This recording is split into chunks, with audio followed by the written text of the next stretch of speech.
My parents told my brother to take my house because I don't have a family. I'm a single man in my early 30s. I've got a brother who's 29, and he's already got 4 kids now. He had his first at 22, and the second followed a year later. Then the third 2 years after that. And the fourth is the most recently born a couple months ago. His wife, my sister-in-law, and I do not get along as she always likes to try and get a rise out of me by acting superior. Then turns into an extreme self-victimizing drama queen if I retaliated against her in any way. She can cry in an instant and can put on an extremely convincing show to get sympathy from just about anyone. My parents and brother absolutely adore her, even though they know exactly how she really is and just don't care. She's very good looking, I'll give her that. But she's so awful that I could never be attracted to her. She also refuses to get any sort of job, even though she has a college degree, and my mother willingly helps with the kids all day. So their finances are entirely dependent on my brother. This also means they can't afford to live anywhere but my parents' house. And privacy is a bit of an issue with all of them under one roof in a 3-bedroom house that was built in the 60s. Growing up, my younger brother was also the obvious favorite. We're 3 years apart in age, but he developed a superiority complex because I was badly punished if I retaliated against his antics in any way back then. It was obvious my parents cared for him a lot more because he got the lion's share of everything unless people called them out on it. Which did happen a fair bit by other members of family. Which is why my parents packed us all up and moved us about 150 miles away from them, so they generally would see us on holidays since it was a 3-hour drive. My brother got physically abusive towards me on a number of occasions, flirted relentlessly with my first girlfriend to the point she broke up with me, and laughed at any misfortune I had. And my parents just told me to suck it up whenever I was upset about it. I only got equal treatment when my parents wanted to keep up appearances. I admit it was rather funny to see the looks on their faces whenever they had to treat me equal to my brother on birthdays and Christmas because other people were present. We had relatives that were very nosy, and loved gossiping drama. So my parents did their best to hide what was really going on, and threatened to take all my stuff away if I didn't keep my mouth shut. If anything, it just made my parents celebrate more when I turned 18 and moved out because it meant they no longer had to provide for me. I wasn't even done with high school yet when I moved out. But couch surfing was far better than living with them. I was low contact ever since leaving home. They didn't even show up for my high school graduation. But I really didn't care. From that point on, I would usually only see my parents and brother on holidays like the rest of the family. The start 2020 pandemic was not kind to me. I lost my job, and couldn't renew the lease on the condo because my roommate also lost his job and neither of us could afford the place on unemployment money. It was a rented 2-bedroom condo that I really loved. As the lease was ending, my roommate left early to move back in with relatives, and I had to sell nearly all of my stuff because I was soon going to be homeless if I didn't downsize to an extreme. I really shouldn't have rented a place that was so expensive. But I liked living the high life. Until that life wasn't kind to me. And I realized I should have been living somewhere far cheaper so I could have saved more money to fall back on. But I had a plan. I own a truck simply for the fact that I've always loved trucks, so I found a $1,000 camper in good shape and put it on my truck just so I could live out of it for a while. It was supposed to be temporary, but I ended up living out of it far longer than I ever thought. I originally was hoping to be able to live out of the camper at my parents' house, where my brother and his family still reside as well. But when I asked my parents to let me stay for a while, they told me they had a full house, and didn't want me there. Plus, we hadn't exactly gotten along in the past decade. They said they'd only agree to let me park my camper there if I paid them basically what it'd cost to rent an apartment in my area. That was way too much just to park my camper. I was jobless and trying to save as much of my unemployment money as I could till I could find a new job. I may as well be living in an apartment with that rent price they were asking. My parents called my camper an eyesore and told me to take a hike since we couldn't come to an agreement. And sister-in-law thought it was absolutely hilarious I had to live in a camper. My brother joined her in pointing at and mocking me while calling me a homeless bum. I parked my truck/camper in a store parking lot to sleep on the first night that I had nowhere else to go. I felt scared out of my mind that someone might try to break in. Suffice to say I didn't sleep well that night. There was nowhere else I could go as any other relatives that owned houses were fairly far away, and all my friends were all apartment people. And I was pretty attached to my area as well. So I didn't want to just leave. I'd also had my mail forwarded to a friend's apartment. It was the only way I could still get my mail anymore.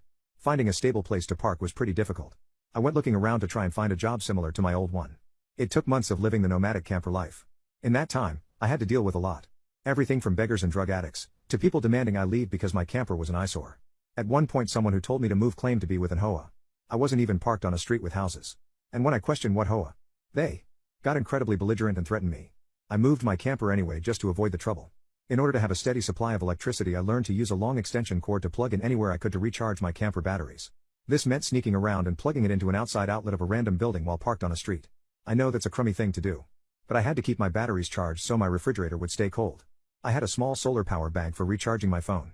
But I didn't have anything like a generator. And generators are noisy and require fuel anyway. So I did what I had to do. After months of living like that, I finally managed to get a new job. I had to move to the neighboring city to find a job that didn't involve retail. I worked retail while in college and promised myself never again. Though I was nearly ready to break that promise. I was still getting unemployment money. But I had no stable place to live while receiving it. And I didn't want to still be jobless when it ran out. Plus I was bored out of my mind. I had little else to do but read, watch movies on a small portable DVD player, use my phone or laptop, and keep note of where I could park and what local public bathrooms I could use. I kind of envy that the Japanese have public bathhouses. We could really use stuff like that over here. When I finally landed a new job, I practically lived in the back lot of the building by the warehouse in old employee parking spaces literally no one else seemed to bother using because they were so far in the back that the area was borderline forgotten. My boss/company owner actually liked this arrangement because I was willingly available to take any shift I could get, so long as I had enough sleep. He even let me take the camper off my truck and set it up in one of the spaces so I could drive around without it. Not exactly sure if this was legal, but no one bothered us about it. The entire time I lived back there, I didn't have to deal with many trespassers. There were a few, but the security guards escorted them out. I was pretty much on call almost all the time when they needed me, and was working virtually every day of the week. My boss let me plug my camper into the building for power and water, and I paid a small amount of rent by working for free on Sundays when no one else was in the office but the janitor and security guard. Beyond that, I usually had to shower at a friend's apartment, or at my local gym as the camper didn't have a shower in it, and only a portable toilet. And I didn't want to fill it because emptying it is a nasty chore. So I used other bathrooms as often as I could. I had a key to the warehouse, and could go in to use the bathroom there at any hour. I was even on a first-name basis with the night security guard. He's since become one of my closest friends. The camper was easy to heat in the winter with a small electric heater. Summers were not fun though. The camper didn't have AC, so I had to get a used portable air conditioner just to make it bearable. I made a lot of overtime pay, and hands-on learned some new skills from other employees. Eventually midway into this year I landed a better position in the company as a supervisor, and started making a better salary than my old job. That's when I decided I wanted a house. The scare I'd gotten from losing my condo made me realize I needed something much more stable for the long term. I looked around for something close to my work, and just 2 miles away found a 3-bedroom manufactured home on a small property. But I managed to get it for $10,000 less than the asking price somehow. I used nearly my entire savings for a down payment and got approved for a home loan. I finally didn't have to live in a camper anymore. There was enough space for me to back my truck in behind the house to take the camper off to set it up in the backyard. So I put it there as its own little building just in case I want to use it again. When I was fully settled in the house, I was dumb enough to brag about it on my book of faces. My family saw the post, and that's where this stuff really starts.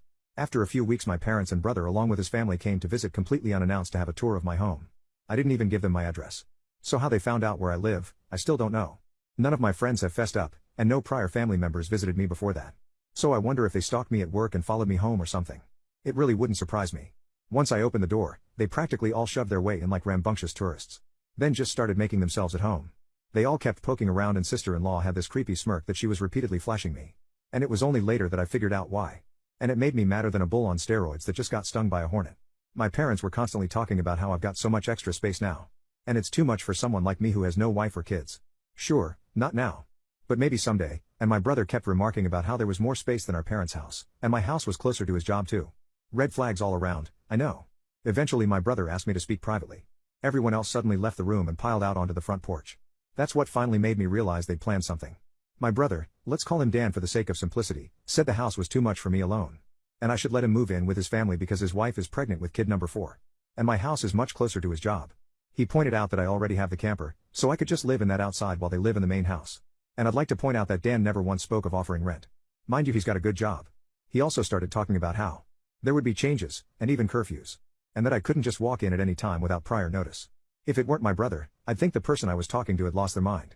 But Dan lost his marbles long ago thanks to our parents treating him like he was the center of the world. I tried to speak, but he kept talking over me as if I had no say in the matter. There was no way in hell I'd rent my house or parts of my house to him. Other people maybe, just so I can pay the mortgage off more easily. But certainly not him, or his nasty wife. I've heard of this exact kind of situation in videos online many times. And never once did I think I'd actually live it because I thought it so ludicrous. But my parents, brother and sister-in-law do all fit the bill for a bunch of narcissistic entitled crazies. So I picked up my phone and set it to start recording. Then just held onto it. Dan didn't even seem to care or notice that I'd done this, and just sat there with his arms waving around while talking about all the reasons of why he needed my house. Then went from saying that to acting like it was a done deal and trying to reach out his hand to shake mine. That's when I finally showed my backbone and said hell no. And I said it loud enough that Dan stumbled backward for a second. I'd rarely ever raised my voice to him on that level because I was punished by our parents whenever I did. But this was my house, not theirs. My spine can be as shiny as it wants here. I stood up and then told him that my house was not up for grabs. And acting like I'll let him move in just because they want it, won't make it happen. I bought my house for me, and it's not my fault he keeps having more kids and has to keep living with our parents because he can't afford to move out. Dan got as physically close to me as he could without actually touching me and said that I didn't deserve the house, and he needed a better place for his family to live. I laughed back in his face. And said that was total bull because I worked hard to be able to buy my house. Of course I deserved it. Dan started yelling that I have no wife or kids, and I don't need all the space. So I may as well give it to him. I said I'm not giving him anything. And he never even offered to pay me rent. If I let him move in, I'd still be covering the entire mortgage on my own house without even being able to live in my own house. Then Dan told me that he shouldn't have to pay rent because his family comes first, and our update, my parents told my brother to take my house because I don't have a family. They broke my locks to move in while I wasn't home. After I kicked my parents, brother and sister-in-law out for trying to force me to hand over my new house to my brother, I immediately went to my social media and told the story to the whole family. It spread pretty fast, but you won't find it now because it all got deleted some time ago and I put my own profile on private. I posted about it because I knew that the first thing my family would do when they got home is try to twist the event to make me the villain. And I was exactly right. But I had about an hour to get started before them. And I had video evidence to back up my story about what they'd done. No, I don't plan on showing the video here. So don't ask, being preemptive worked because I got a fair number of family members on my side right away. My parents, brother and sister-in-law must have been all set to write their own post, but it was too late. So they didn't even bother trying to lie much. My parents, Dan and sister-in-law had a few flying monkeys supporting them. But not much else. Plenty of others knew how entitled they already were. So what happened was something they all quickly understood and accepted. There was one person in particular that called me. I don't know who they were. But they ranted at me that I was a horrible brother, and I needed to make way for a real family man. I just ended the call and blocked the number. This didn't repeat. The week went by, and my parents showed up with Dan at my front porch just like they said they would in their prior ultimatum. They rang my doorbell like crazy and also pounded on the door until I finally answered. I opened it just a crack, and they tried to shove their way in again. But I'd installed a couple of latch chains that prevented it, and even braced my body against the door for good measure. My father and brother demanded I let them in. But I said I was recording everything on camera, and would call the police if they tried to force their way in again. My mother calmed them down, and then in her most sickly sweet tone asked me if I was ready to let my brother move in. I told her and the rest of them to F off and never come back. My mother put on the crocodile tears and asked me why I can't just do this for Dan because he's my beloved brother. I laughed and then bluntly said I do not love him as a brother because he treated me like crow for years, and they only encouraged him to do so. They are terrible parents, and he is a terrible brother. Then told them to leave or I'd be calling police ASAP. They all left surprisingly easily, apart from my mother's loud crying and the others giving me dirty looks. One could say making them leave was suspiciously easy. I thought the whole mess was over. But I guess I should have taken them more seriously, because they had other stupid plans. I came home later that week on Friday evening to find a moving truck and my brother's minivan parked in my driveway. It was Dan and his family there moving stuff in. He just waved to me with a crap-eating grin when I saw him. I was furious and told him and the rest of his family to stop. But sister-in-law smugly said to me that like it or not, they were moving in. And then in the most fake way while tilting her head and puckering her lips, she said that it was okay, because my mommy allowed it. And I should always listen to what my mommy tells me. I seethed with rage just hearing those words and looking at her smug idiot face. So locked myself in my truck to call the cops right away. When they realized what I was doing, sister-in-law started pounding on my window and yelling at me to stop. And that I can't do this to her because she and Dan need the house. And she cried, "Why can't you just do this for Dan?" I responded with F Dan. It's my damn house. Not his. Then she threatened to key the side of my truck unless I stopped calling the police. All of which the 911 operator heard, thanks to the window being slightly open. I told sister-in-law if she damaged my truck, I'd sue her. And she was smart enough to retreat. When the police arrived, Dan and sister-in-law along with their kids had locked themselves in my house. I told cops what had happened, as well as showing them my new driver's license that had my current address on it. Then when we went to my front door, I saw that they'd changed the lock. And the old lock was laying on the porch with the center of it drilled out, and the drill they used was laying right next to it, with a complete Harbor Freight drill bit set. Could they have been any more stupid leaving evidence out like that? I pointed out the broken lock and drill, then gave the police a rundown on all the events that happened prior. Well, I guess Dan called our parents over at some point after I arrived home. Because they showed up while I was talking to the cops. My parents immediately lied and started saying that I'd agreed to rent my house to my brother and his family. I said that was an easily provable lie one way or another. So Dan and sister-in-law finally came out of my house with some papers in hand. They both looked super smug, like they'd somehow outsmarted me. They'd actually drawn up and printed out a fake rental agreement. But my signature was not on it. There was one, but it looked nothing like my handwriting. I don't think any of them have ever actually seen my signature. So that was incredibly stupid on their part. I told my parents and Dan that was stupidly blatant fraud. And if the cops investigated, they'd easily figure that out. And I don't think going to jail and court would do them any good. It could even make Dan lose his job. Which is his only means of providing for his family. I also said I would get a lawyer and sue for damages if anything of mine was lost, stolen or broken. And I'd call CPS too for good measure. Dan went white and looked really scared when I said all that, but my mother got between us and doubled down about how I should just do this for Dan, and live in the damn camper so they can finally have a family home to themselves. I yelled at her that if she thought it was such a good idea, she could do it for Dan herself and let Dan have her house to himself instead. The cops separated my mother from me and I said I wanted them all out right now, or I'll press charges. I stated in a shout about how they drilled out my front door lock to break in. The lease papers were obvious fakes, they badly forged my signature, and I have recorded video of sister-in-law attacking me. Those are felonies I could F over their lives with if I wanted. And if they didn't leave, that's exactly what I'd do. The only reason I hadn't already was for the sake of Dan's kids. So they have one chance to get the F out. The moment my parents heard that, I think it finally clicked that they could not force me to do it for Dan. My mother surrendered and said she'd put an end to this. Then she went over to sister-in-law and spoke with her quietly for a minute while my father spoke to Dan. Sister-in-law instantly started loudly crying and ripping up the fake rental papers into tiny bits and tossing them like confetti, only to have an officer tell them to pick up the bits of paper or he'd cite them for littering. Both of the cops at this point had the "I don't get paid enough for this" looks on their faces. Dan had to start telling his kids to load their stuff back into the moving truck. The kids were all crying, and the eldest was sobbing that he won't get his own room now. Sister-in-law and Dan gathered their kids up to try and make one last pathetic attempt to guilt me with the sad family routine. You know, where they all gather together in a sort of group hug while all facing one direction. I swear, I think they'd practiced it beforehand. All of the kids had the same pleading look with quivering mouths. Sister-in-law kept rubbing her pregnant belly and tilting her head to look like a sad puppy, and my brother just made the saddest face he possibly could and said, "Please don't do this. We need to be able to live here." But I didn't falter and told them to keep packing. All the kids and sister-in-law turned the crying up to 11, and Dan yelled at me, "Are you satisfied with yourself? You've denied us a home because you're too selfish to share and help out family." I ended up laughing like a maniac and retorting that what he was trying to do was taking, not sharing. And no amount of crying will make me let his family move in because he's no brother of mine anymore. He's just an entitled prick who thinks he can take whatever he wants from me like when we were kids. Dan started F-bombing me until the cops told him to cool it or he'd be in cuffs regardless if I wanted to press charges. He sucked in his lips and looked a mix of afraid and supremely pissed off. I asked the cops if they could stick around until my parents, brother and sister-in-law had all left. And they said they had no intention of going anywhere until this had been resolved. In fact, in the next few minutes 2 cops became 4 as more drove in for whatever reason. That gave my parents some extra incentive to get moving. I made Dan give me the keys to the new lock he'd put on my front door. Though I got another lock the next day anyway because I didn't know if he had copies of the keys or not, he was really reluctant to hand them over. Then instead of handing them to me, he actually threw them down the street and into a storm drain while saying to go get them myself.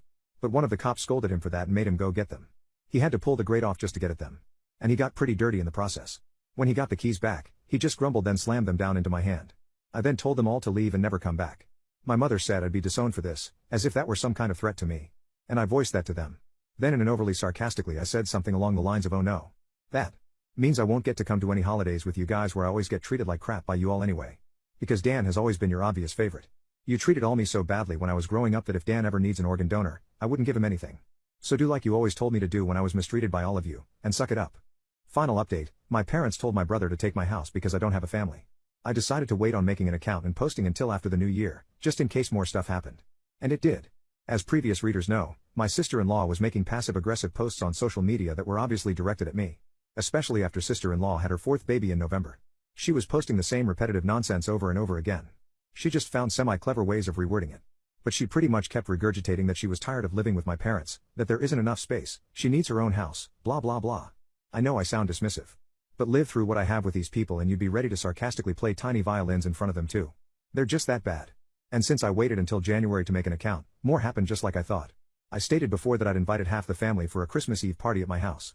And everyone I invited all came, even though it was a fairly long drive of around 3 to 4 hours for them. But they wanted to come and show me their support. I was praised by them a lot for how hard I'd worked to get a house on my own, and that they were sorry for everything I'd went through. I was asked why I didn't just take my camper and drive the 3 hours back to them, instead of living pretty much homeless for so long. And I had to sheepishly admit that I was very attached to living around here, and I had my best employment opportunities in this area. My hometown doesn't have a lot of great job opportunities in my field, if any at all. And I wanted to make my own way as much as I could. An answer they overall accepted. We moved on to having a rather nice party. The best I'd been in years. Some relatives even brought CDs of great Christmas albums. And I have to say, the one my uncle brought of Ray Charles was my favorite. He sings Christmas songs like no one else I've heard. It was a grand and happy time. I felt like for once I could just forget my past issues and enjoy the moment. But I wouldn't be writing this if it had stayed that way. About 2 hours into the party, you know who showed up. My parents, brother and sister-in-law popped in trying to look all smiles. They didn't even knock. Just walked right in my front door like they were meant to be there. I shut off the music and told them to leave immediately. They begged to stay and said they brought gifts. One of my uncles stood up and yelled at them before I got another chance to speak. And he said they don't deserve to be in my home, or my life after the crap they tried to pull months earlier. And he was backed up by several other relatives. Mind you, this guy is my mother's brother. And he used to love her to pieces until he found out about the stuff that went on between me and my parents. My grandparents, mother's parents, as old as they are, hurriedly got in between us and said to my parents that if they want to make amends with me, it's far too soon. And they've never been more disappointed in them than they were this past year. They'd hidden their favoritism for my brother from prying eyes for a long time. But no one was fooled anymore. And they needed to make a serious effort to try and actually treat me like a son if they ever wanted to be in my life again. Then they turned to Dan and sister-in-law, and said they've seen the repetitive nonsense sister-in-law keeps posting about. They're tired of it, and to just let it go already. My house will not become their new home. Sister-in-law went back to her old standard of crying, and had a pity party about how she should be the one living here, and not me. She plopped down in a chair to have a tantrum and say it wasn't fair I got this house to myself when I have no family of my own, and she has 4 kids that need more space. And she just wanted a better place to live in and feel like a real mom. It was petty of me, but I loudly pointed out that she sucks as a mother because she lets my mother do most of the parenting while she sits on her butt all day drinking, playing on her phone, or going out and spending all of Dan's money. And she has the nerve to complain about it. I even joke that I'm surprised her baby doesn't get drunk from her breast milk since she drinks so much booze. Which I admit went a bit too far as I got some stares. And sister-in-law demanded to know if I was calling her a bad mom. I said the evidence speaks for itself. And if she wanted to be able to afford to move out of my parents' house someday, then she needs to put her college degree to some use, get a job, and learn to save money. My mother already does most of the child care for my brother's kids anyway. So she'd have plenty of time after her baby gets a little older. My brother's eldest kid, who's 7 years old, ran up to start kicking and screaming at me for yelling at his mom. And he kept at me about how his mom said that I was the bad guy who made her cry and didn't let them live here. That's when my brother grabbed his son to pull him away. But all the other relatives jumped back in, and this sort of turned into a family intervention against my sister-in-law and brother. She was crying, her new baby was crying, her kids were crying. Hell, even Dan was very nearly in tears from the verbal lashing he was being assaulted with. He ended up just sitting on the ottoman I keep shoes in by the front door and looking like a complete wreck. He couldn't look anyone in the eye, he couldn't even say 2 words to me. Not with a whole house filled with angry people ready to judge him if he tried to let out his inner golden child again. If they weren't there to get in his way, I'd bet this would have ended up a repeat of when he tried to order me around to try and take my house months earlier.